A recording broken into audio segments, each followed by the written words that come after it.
ગામડામાં દેશી સાણની ગાર કરી। હેલો મિત્રો, જય દ્વારકાધીશ।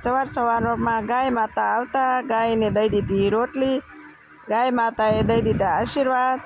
પછી મારા સાસુએ કીધું બાજુમાંથી છાણ લઈ આવો। પછી હું આવી ગઈ પાડોશીના ઘેરે।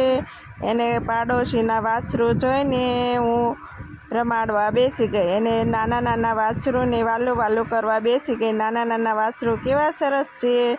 એને આયુષને નૃતિને તો બહુ ગમે। એ હજી સૂતા છે, હજી આવ્યા નથી। મારા સાસુમાં 4 વાત સંભળાવે। પહેલાં હું જલ્દી પોદળા ભરી લઉં અને ક્યાં મારા કાકી કે આ તગારામાંથી લઈ લો। પછી જલ્દી આવી ગઈ ઘેરે અને ઘેરે આવી અને છાણનો કરી। પછી આયુષ ઋતિને જગાડવા ગઈ કે ઘોડે બેસ કે છો રહે। તો હું આવી ગઈ નીચે। એને આજે બનાવ્યા હતા ઢોકળા।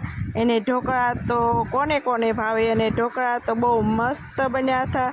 એને આ ઢોકળા ખાવાની તો બહુ મજા આવે। પછી મારે કરવાની હતી ગાર ને પહેલાં બધી છાંટી દીધું પાણી અને છાણ માટી અને પાણી નાખતા મારે ગાર્યું બનાવવાનું હતું।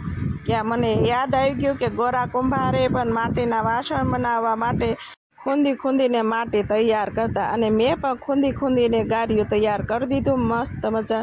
અને હવે આપણે છે ને એક પીંડો લઈને ગાર કરવા બેસી જઈશું। અને હું પણ ગાર કરવા બેસી ગઈ છું। અને આપણે હાથની કલાકારી હોય ને તો ગાર બહુ મસ્ત થાય। ગાર કરતાં થાકી ગઈ એટલે પલોઠી વાળીને ગાર કરવા મળી કે આયુષને ઋતિ આવી ગયા, મમ્મી શું કરો?